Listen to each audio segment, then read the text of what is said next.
اور حضرت علی رضی اللہ تعالیٰ عنہ کو انہی کے شیعان علی ہی کے اندر سے وہ جماعت علیحدہ ہوئی تھی جس کو ہم خوارج کے نام سے جانتے ہیں، اور ایک خارجی ابن ملجم ہی نے حضرت علی کو شہید کیا رضی اللہ تعالیٰ۔ پھر حضرت حسن رضی اللہ تعالیٰ عنہ، اب دیکھیے کس قدر صحیح بات تھی جو حضرت علی رضی اللہ تعالیٰ عنہ نے فرمائی جب ان سے کہا گیا کہ کیا ہم آپ کے بیٹے حسن کے ہاتھ پر بیعت کر لیں رضی اللہ تعالیٰ، فرمایا نہ میں تمہیں اس کا حکم دیتا ہوں نہ میں اس سے روکتا ہوں، یہ تمہارا معاملہ ہے، امرہم شورا بینہم، تم اپنے بابی مشورے سے جو فیصلہ کرو گے ٹھیک ہے، میں نہ حکم دیتا ہوں نہ روکتا ہوں۔ اس کا کیا مطلب ہے؟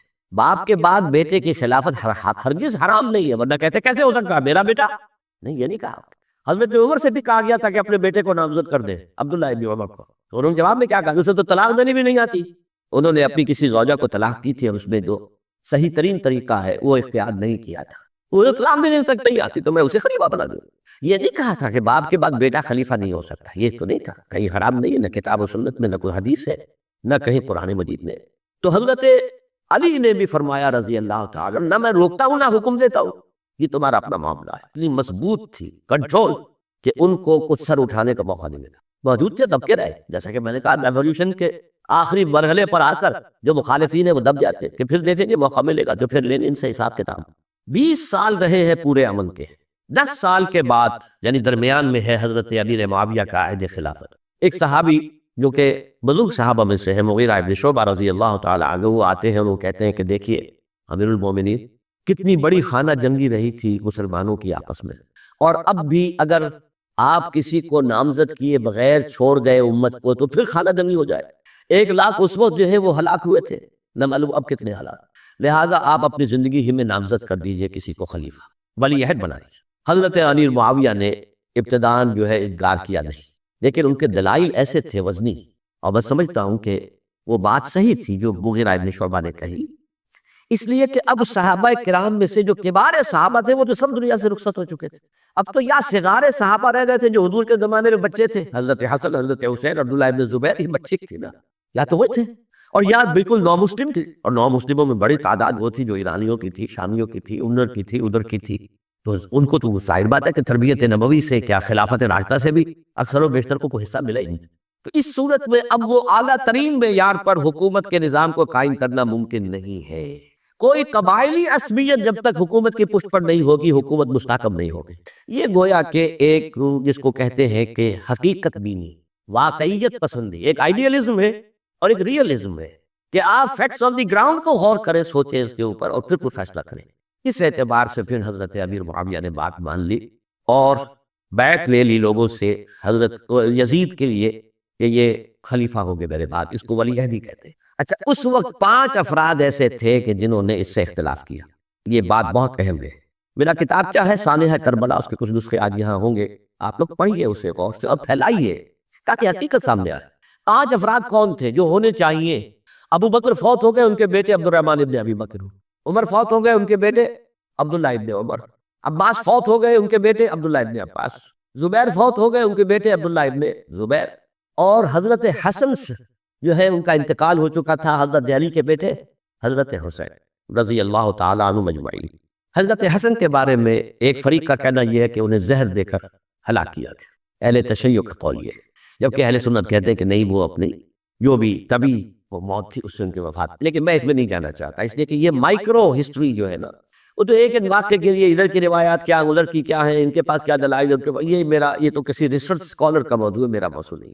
دیکھیے بہرحال یہ 5 حضرات تھے جنہوں نے ولی عہدی کی بیعت نہیں کی، لیکن حضرت معاویہ اتنے حلیم الطبع انسان تھے، انہوں نے جبر نہیں کیا، کوئی تشدد نہیں کیا، ٹھیک ہے ولی عہدی کی بیعت نہیں کر رہے، کوئی بات نہیں، میری بیعت تو کی ہوئی ہے نا، ابھی تو میں زندہ ہوں، بات ختم ہو گئی، میری بیعت کو دن کو انہوں نے فسخ بیعت نہیں کی۔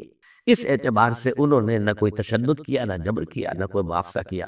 لیکن جب امیر معاویہ کا انتقال ہو گیا، اب ولی عہدی کی بجائے وہ اب خلافت کی بیعت کی، سب لوگوں نے بیعت کر لی۔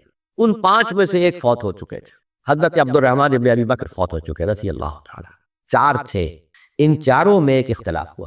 2 کی رائے یہ تھی، عبداللہ ابن عمر، عبداللہ ابن عباس، کہ اگرچہ یہ کام غلط ہوا ہے، اسلام کی روح کے منافی ہوا ہے، یہ بادشاہت کی بنیاد پڑ رہی ہے، لیکن یہ بات ایسی نہیں ہے کہ اس کی بنا پر ہم خانہ جنگی شروع کروا دیں، امت کے اندر خون خرابہ کروائیں، فساد کروائیں، لہذا انہوں نے بیعت کر لی ہے۔ اب کوئی اگر یہ کہے معاذ اللہ کہ وہ بک گئے تھے یزید کے ہاتھوں، معاذ اللہ ثم معاذ اللہ، وہی بات آپ اختلاف کر سکتے ہیں کہ انہیں نہیں کرنی چاہیے تھی، یہ کوئی رائے رکھے مجھے اختلاف نہیں، لیکن ان کی نیت پر حملہ کریں گے تو حملہ محمد رسول اللہ پر ہوگا صلی اللہ علیہ وسلم۔ عبداللہ ابن عمر کون ہے؟ کتنی حدیثیں ان سے جو ہے وہ منقول ہے۔ عبداللہ ابن عباس کون ہے؟ جنہیں حضور نے جو ہے جن کے لیے دعا کی تھی، اے اللہ فقہہ فی الدین وعلم التاویل، اے اللہ اس نوجوان کو دین کا فہم عطا کر اور قرآن کی تعویل اور تفسیر کا علم عطا کر، حبر الامہ کہلاتے ہیں۔ وہ کہیں پیسوں اور ٹکوں کے عوض بھی جانے والے نہیں تھے، انہوں نے امت کی مصلحت دیکھی، نیت جو ہے اس پر حملہ نہ کیجئے۔ البتہ اختلاف کا حق آپ کو حاصل ہے۔ دو حضرات جو ہے ڈٹے رہے کہ نہیں، ہمیں کم وقت میں ریزسٹ کرنا ہے۔ عبداللہ ابن زبیر عمر کے اعتبار سے وہ بڑے ہیں، مسلمانوں میں سب سے پہلے ولادت مدینے میں جا کر جو ہوئی ہے وہ عبداللہ ابن زبیر کی ہوئی ہے۔ ہجرت کرتے جب مہاجرین وہاں پہنچے، کچھ عرصے تک کسی کے یہاں کوئی اولاد نہیں ہوئی، تو لوگوں نے تانے دینے شروع کر دیے کہ معلوم ہوتا ہے کہ یہاں آ کر یہ مکے کے رہنے والے جو کمزور ہو گئے ہیں، ان کے ہاں اولاد ہی نہیں ہو رہی۔ پھر عبداللہ ابن زبیر کی ولادت ہوئی ہے، یہ حضرت ابو بکر کے نواسہ ہیں، حضور کی زوجہ محترمہ حضرت عائشہ کی بہن، حضرت دیکھیے ابھی نام نکل گیا ہے جی، حضرت اسماء رضی اللہ تعالی عنہ ادہما، یہ ان کے ساتھ آتے ہیں، حضرت زبیر کے بیٹے۔ ان کا فیصلہ ہوا کہ ہمیں رجسٹ کرنا ہے کم وقت میں، ایٹ اینی کاسٹ۔ حضرت حسین ابن علی رضی اللہ تعالیٰ عنہ کا بھی فیصلہ ہوا کہ ہمیں رجسٹ کرنا ہے کم وقت میں۔ البتہ ان میں بھی ایک اختلاف ہو گیا، یعنی یہ دو تو جڑے رہے، ان دو میں اختلاف ہو گیا۔ عبداللہ ابن زبیر کا کہنا یہ تھا کہ ہمیں حجاز میں رہنا چاہیے، یہ سرزمین ہے جس میں نبوت کی برکات سب سے زیادہ ہے، یہاں ہم مضبوط بلے کے اندر ہیں، ہمیں یہاں سے جو ہے رجسٹ کرنا چاہیے اور ختم کرنا چاہیے اس نظام کے اندر جو خرابی آ گئی ہے اس کو۔ حضرت حسین رضی اللہ تعالیٰ عنہ کے پاس خطوط کا تانکہ بدا ہوا تھا، کوفے سے لوگ خط لکھ رہے تھے، آئیے آئیے آئیے، ہم آپ کے ہاتھ پر بیعت کریں گے، ہم آپ کے حق پر بیعت کریں گے، ہم آپ کے حق پر بیعت کریں گے۔ یہی وہ کوفہ جو حضرت علی کا دارالخلافہ رہا تھا اور جو پھر سبائیت کا گڑھ بن گیا تھا۔ چنانچہ حضرت حسین نے حضرت مسلم بن عقیل کو بھیجا وہاں پر کہ میرے نمائندے کی حیثیت سے جا کر وہاں پر بیعت لو۔ 10-12 ہزار افراد نے بیعت کر لی، لیکن اس کے بعد یزید کی طرف سے گورنر بنا کے بھیجا گیا ابن زیاد کو۔ ابن زیاد نے آ کر جو تشدد کیا اور سختی کی تو سب کے سب بیعت توڑ کر اور سب منحرف ہو گئے۔ مخلصین تو وہ تھے نہیں، الکوفی لایوفی، کوفی جو ہے وہ تو کوئی وعدہ وفا کرنے والا ہوتا ہی نہیں، بیعت توڑ دی۔ فمن نکث فانما ينکث علی نفسہ، بیعت کے بعد بیعت توڑ دینا بہت بڑا گناہ ہے، توڑ دیو۔ ادھر اطلاع مل گئی حضرت حسین کو، چل چکے تھے وہ، راستے میں تھے کہ وہاں تو مسلم بن عقیل شہید ہو گئے اور سب لوگوں نے بیعت توڑ دی۔ اب واپس جانا چاہتے تھے، لیکن مسلم بن عقیل کے بیٹے جو ہے اڑ گئے۔ یہ عرب کی اپنی ایک جو ہے پرانی ان کی حمیت اور ان کا قبائلی نظام کہ اب ہم اپنے والد کے خون کا قصاص لیے بغیر نہیں جائیں گے۔ حضرت حسین رضی اللہ تعالیٰ عنہ کی مروت اور شرافت کہ یہ میرا ساتھ دینے کے لیے آئے تھے، اب میں ان کا ساتھ نہ دوں تو یہ تو شرافت بغض کے خلاف ہے۔ کہا اچھا چلو چلتے۔ وہاں جا کر بھی عین اپنے میدان کے اندر بھی حضرت حسین رضی اللہ تعالیٰ عنہ نے 3 چیزیں پیش کی ان کوفیوں کے لشکر کے خلاف۔ سب سے بڑا لشکر کے اندر سب سے بڑے تو کوفی تھے جنہوں نے بیعتیں کی ہوئی تھی حضرت حسین کے ساتھ۔ دیکھو مجھے جانے دو واپس حجاز کی طرف، یا مجھے سرحدوں پر بھیج دو تاکہ میں کافروں کے ساتھ جنگ کرتے ہوئے اپنی جان دے دوں، یا مجھے یزید کے پاس جانے دو، میں اپنا معاملہ اس سے طے کر لوں۔ لیکن کوفیوں کو یہ گوارا نہیں تھا، اگر یہ یزید کے پاس پہنچ گئے تو ہمارا کچا چٹا بیان کر دیں گے کہ مجھے تو ان لوگوں نے برغلا کا بلایا تھا۔ اس لیے کہ دیکھیے حضرت امیر معاویہ کے 20 سالوں کے دوران میں بتا چکا ہوں، ان کی حکومت تو اتنی مستحکم تھی کہ اس کے خلاف میں فتنہ اٹھانا ممکن نہیں تھا۔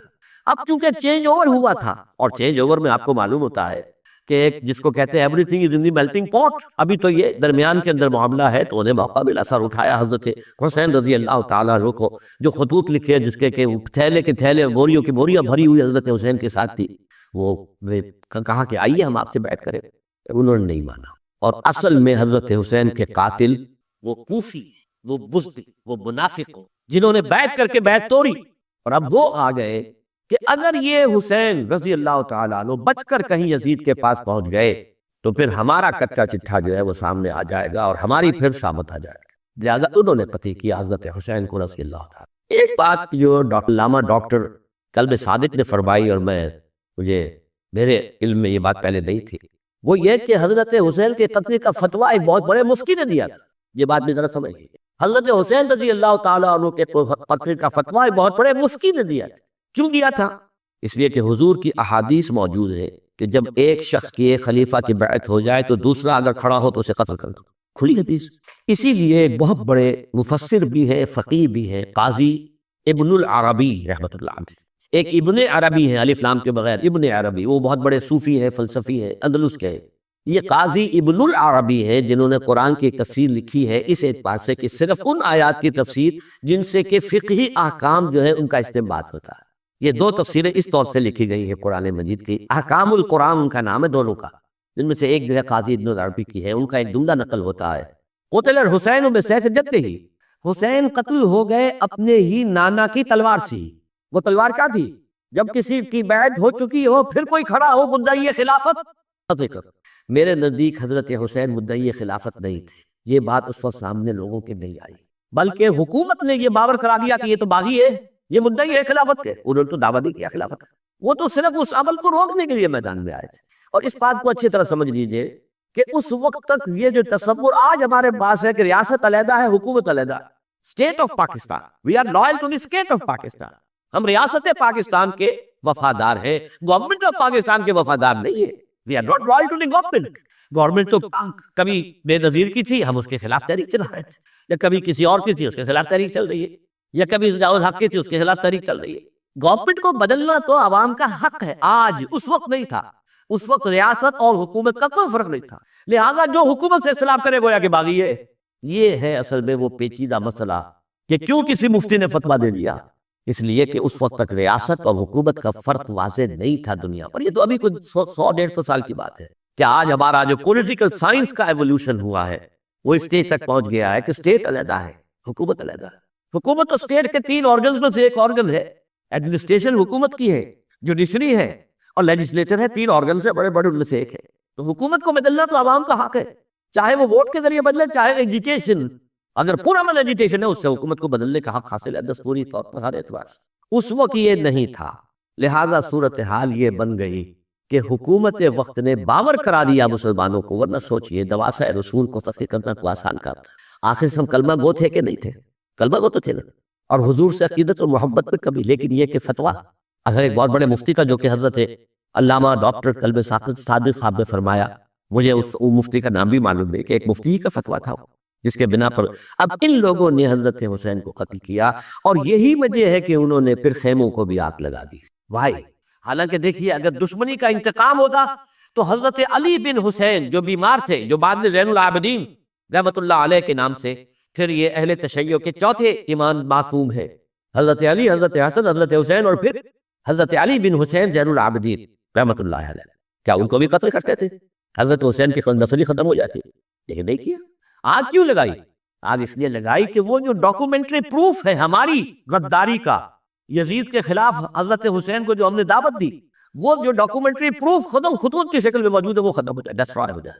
اس کے لیے انہوں نے خیموں میں آگ لگائی۔ بہرحال یہ ہے تاریخی پس منظر، یہ اسی سبائی فتنے کا تسلسل ہے جس نے سب سے پہلے حضرت عثمان کی جان لی رضی اللہ تعالیٰ عنہ، 5 سال تک مسلمانوں میں خانہ جنگی رکھی، حضرت علی کو پھر شہید کیا، اور اس کے بعد جو ہے 20 سال حضرت امیر معاویہ کے تو سر نہیں اٹھا سکے، لیکن پھر جب ایک چینج اوور ہو رہا تھا تو اس وقت انہوں نے موقع غنیمت سمجھا کہ اب کھڑے ہو جاؤ اور اب دوبارہ ایک فتنہ جو ہے اس کو امت کے اندر پیدا کر دو۔ اچھا، اس معاملے میں ایک بات جو میں نے وہاں کہی کہ ہمارے ہاں شاعرانہ جو مبالغہ آمیزی ہے، یہ میری گفتگو کا حصہ انہوں نے حذف کر دیا ہے، اور میں نے ایک سنی شاعر بہت بڑے عالم جن کے حوالے سے آج بھی میری تقریر ہوگی خالد دینہ ہال میں، مولانا محمد علی جوہر کے ایک شعر کے حوالے سے کہا کہ قتل حسین اصل میں مرگ یزید ہے، اسلام زندہ ہوتا ہے ہر کربلا کے بعد۔ میں نے بالکل مہمل شعر ہے، اسلام مرا ہی نہیں تھا، زندہ ہونے کا کیا سوال؟